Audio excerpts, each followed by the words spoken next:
Well, shooters and reloaders out there, Fortune Cookie 45 LC coming to you from the Hot Lead Zone.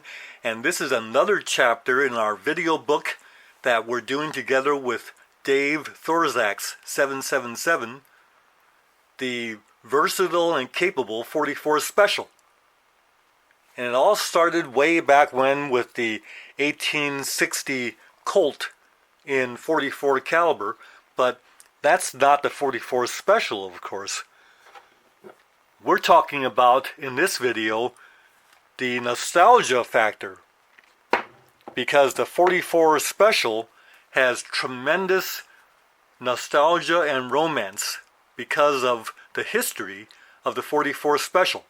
Now, we've already discussed the development of the 44 Special and how it came into being from the transition of black powder to smokeless, this kind of thing, the Smith & Wesson first revolver that was made for 44 Special, the fact that it was very popular for target shooting because it's so accurate, and this kind of thing. But we kind of stopped at Elmer Keith.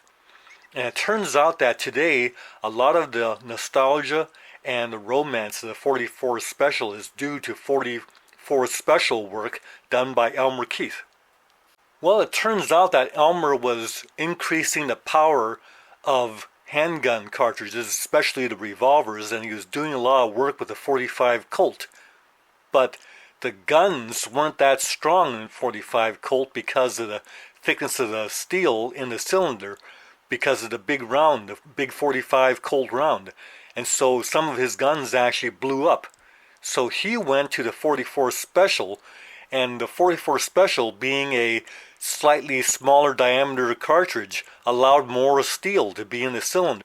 And it was this additional steel in the cylinders that allowed Elmer to successfully magnemize the 44 Special to power levels that were undreamed of back in the day of the 44 Special development.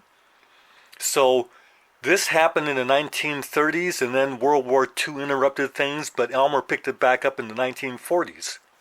And Elmer's work included the development of entire new lines of cast bullets that became very successful and popular even to this day.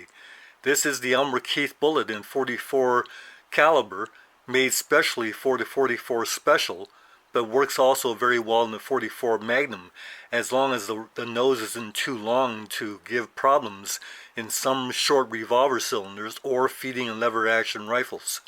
But today, when we take the Lyman or NOE or RCBS or Seiko molds that cast the Keith bullet, whenever we use these molds, we get a very good remembrance of what Elmer did with the development of the 44 Special and his 44 caliber bullets.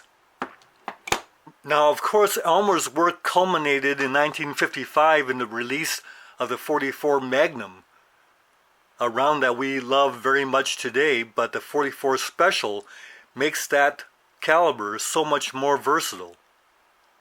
And the 44 Special is capable all in itself to do most of what we need the handguns to do, can be fulfilled by the 44 Special. And whenever we shoot the 44 Special today, it brings back all of that romance and nostalgia of what Elmer did back in the 30s and 40s.